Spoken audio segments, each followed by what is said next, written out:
Que comer e comer bem é essencial, nós já sabemos. Mas quando a alimentação começa a passar dos limites, né? Ter bons cuidados com a alimentação devemos ter desde a infância. Uma boa rotina de refeição pode evitar o consumo exagerado de comida. E é o que acontece com muitas crianças que podem começar a desenvolver a obesidade. A obesidade infantil é caracterizada por um excesso de gordura corporal em crianças de até 12 anos. E no Brasil, de acordo com dados divulgados pela OMS, 9,4% das meninas e 12,4% dos meninos são considerados obesos. E para falar sobre esse assunto, está aqui conosco a doutora Marília Barbosa, que é endocrinopediatra. Bom dia, Marília. Bom dia, Cleide, tudo bem? Prazer estar aqui com vocês. Que bom que você pôde nos atender, falar de um assunto muito importante. Como prevenir a obesidade infantil? O primeiro passo são os pais terem consciência desse excesso de peso nos filhos. Então, um passo importante a ser tomado, além dessa consciência, é colocar mesmo, como você disse, uma rotina no dia a dia daquela criança. Implantar hábitos saudáveis, uma alimentação de qualidade, e incentivá-los à prática de atividade física, reduzir o tempo de tela. São todos, assim, fatores que ajudam a prevenir esse excesso de peso no corpinho da criança.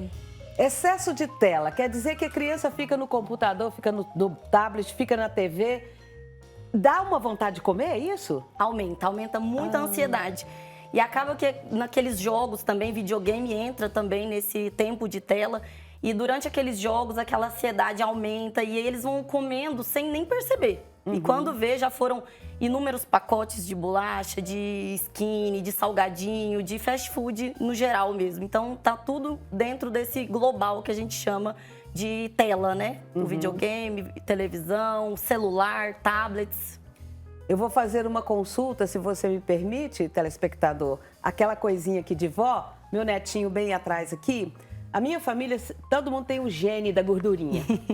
Jorginho é magrinho, mas ele come muito. E eu já falei, isso aí pode desenvolver mais tarde uma obesidade, sim ou não? Pode sim. Acredito que a parte genética, ela influencia com certeza, mas os hábitos alimentares influenciam mais ainda. Então, apesar da hereditariedade que a gente, temos que levar em consideração, sim, mas a parte da rotina, dos hábitos alimentares, ele sempre está falando mais alto. Então quer dizer que se meu neto come muito bem, gente, meu neto é uma maravilha para comer, come demais. Isso não é motivo de orgulho para mim, então? Depende da qualidade da alimentação, aí que tá. Não, se eu vejo, ele tem 2 anos, ele come 2 pães e meio.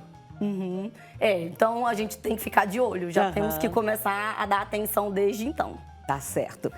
Como manter uma rotina na alimentação? Aí é que eu acho difícil. Mas é muito difícil, principalmente na correria do dia a dia. Os pais muito atarefados, as crianças vão para a escola naquela pressa, naquela correria do dia a dia. Acaba assim que o que é mais fácil acaba sendo mais viável para poder levar na lancheira, para poder oferecer ali entre o pegar da escola, levar para outra atividade. Então, manter uma rotina realmente é muito difícil.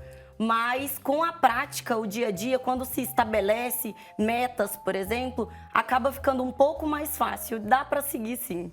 Tem escolas que já tem um lanche mais saudável. E tem... Eu tô dizendo isso porque quando meu filho era criança que eu levava na escola, ele não queria saber de lancheira, não, porque lancheira era mico.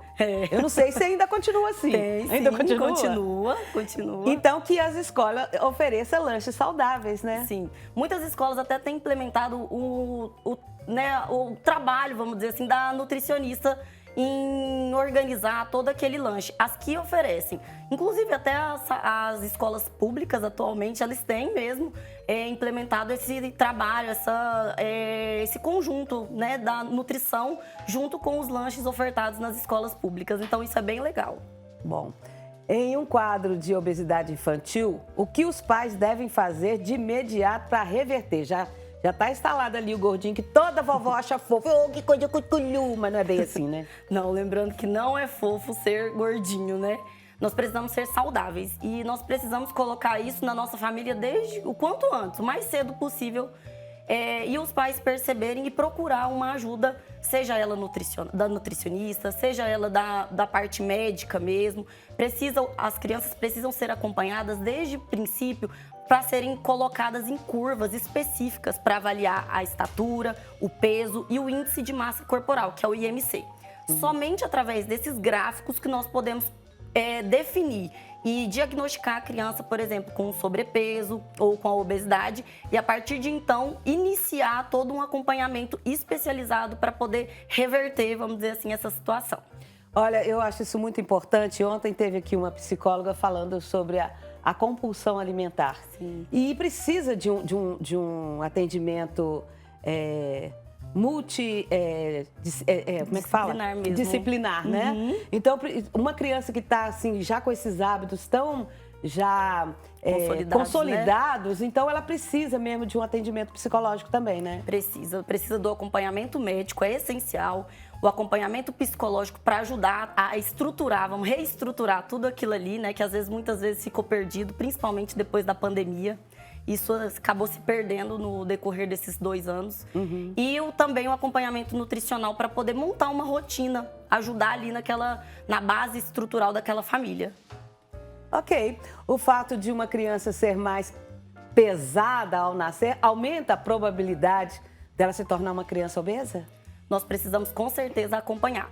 A obesidade que ela surge antes dos 5 anos de idade pode estar relacionada a causas secundárias, não somente ao excesso de telas, a uma alimentação desregulada, né, a falta de atividade física. Então, podem sim ter outras situações causando aquele excesso de peso no corpinho da criança. Então, precisamos ficar atentos a esse peso no início da vida já aumentado.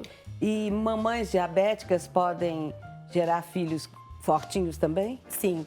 A mãe diabética, ela produz um hormônio, aumenta o nível de glicose no sangue dela e isso acaba transferindo para o bebê, intraútero ainda, dentro da barriga dela. Então, é um bebê que nasce mais gordinho mesmo. Tá bom. O peso da mãe, né, na gravidez, sem ser diabética, se ela já está acima do peso, pode influenciar também? Sim. É um fator, inclusive, que a gente precisa ficar atento no acompanhamento dessa criança. Eu nas minhas consultas sempre questiono em relação ao peso da mãe, alguma doença que pode comprometer a curva mesmo de peso dela durante o segmento com o pediatra. Parece que isso é meio cultural, quando as mulheres ficam grávidas, elas agora eu posso comer o que eu quiser, porque tem uma justificativa. Eu tenho um desejo, eu vou deitar e rolar, depois que eu tiver o neném eu emagreço, faço qualquer coisa. Mas isso está mudando ou ainda continua com essa cultura? Não, hoje eu acredito que mudou um pouquinho. Apesar de ainda a mulher ficar mais, assim, vamos dizer, um pouco mais tranquila em relação ao ganho de peso, porque pode associar também ao crescimento do bebê. Então, junta o peso da má alimentação com o peso do bebê crescendo e acaba se confluindo tudo aquilo ali. Mas elas estão tornando um pouco mais de consciência, porque elas sabem, estão sendo mais informadas da importância de não poder oscilar tanto o peso na gestação para o bem-estar do bebê logo após o nascimento. E aí o bem-estar da mãe também, sim, né? Sim, com certeza. Quais são as preocupações com a obesidade infantil em geral? A obesidade pode tanto ter complicações agora, de imediato, quanto a longo prazo, principalmente a longo prazo. Doenças como pressão alta, diabetes, colesterol alto, alterações ósseas, são todas doenças que estão totalmente ligadas ao excesso de peso na criança. E pode desenvolver mais cedo. Pode. A diabetes, principalmente. A diabetes e a pressão alta, a gente já consegue ver nos primeiros momentos assim, do excesso de peso e já imediato na criança. Colesterol alto também tem aumentado muito as taxas, os níveis de colesterol no sangue da criança, associado à obesidade. E mais a longo prazo, doenças coronarianas, doenças como infarto, AVC, derrame, também estão associadas ao excesso de peso. Eu fiquei sabendo há pouco tempo de uma criança de acho que 12 anos, que teve um infarto sozinho em casa e faleceu. Isso, além da hereditariedade, pode vir também aí uma alimentação desregulada. Com certeza, pode influenciar. Doutora, e uma criança que não consegue, que os pais tentam achar um caminho para emagrecer, fazem de tudo, tem algum remédio que possa ajudar essa criança ou não? Sim, não só depende da idade. A princípio, a gente primeiro precisa, né, ver a liberação pela Anvisa e tudo mais das medicações. Pelo menos assim, de uns 7 anos, vamos supor. Não pode? Não, mesmo nós temos que primeiro descartar que não tenha nenhuma causa secundária levando a esse excesso de peso, porque pode acontecer. Por isso que é importante não só achar, é a comida. Não, nós precisa de uma avaliação médica para ver. É por conta de uma obesidade primária que está associada a isso que nós estamos conversando, excesso de peso, sedentarismo, o tempo de tela e também a obesidade secundária, que aí tem uma doença, alguma causa que leve essa criança a ter esse excesso de peso. E aí são geralmente crianças que têm muita dificuldade de perder o peso, mesmo quando se reestrutura aquele ambiente, aquela rotina, a alimentação. Então é importante a gente ter esses 2 pontos, levar em consideração. E, levando em consideração, descartamos que não tem alguma causa secundária, ou até mesmo, se tiver, nós nos valemos da idade da criança. E podemos, assim, né, jogar em alguns protocolos que tem a liberação da medicação. Por que você escolheu essa área da medicina?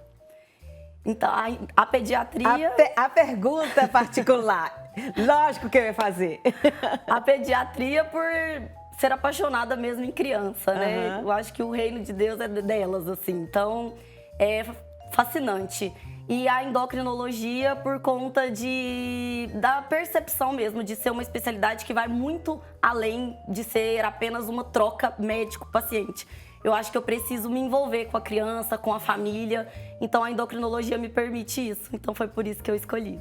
Parabéns. Obrigada. Você é uma fofa. Volte mais vezes aqui. Volto sim, com certeza. Muito obrigada por poder participar e falar de um assunto tão importante como esse. Muito importante, sim. Da próxima vez, eu vou pedir para você aí de casa mandar as suas perguntas. Aliás, já pode mandar. Mande as suas perguntas. Você tem um netinho em casa, uma criança que está gordinha, quer saber como agir? Pode ter certeza que nós vamos fazer essa pergunta na próxima vez que a doutora estiver aqui. Bênçãos do Pai Eterno para você. Amém, amém. Obrigada.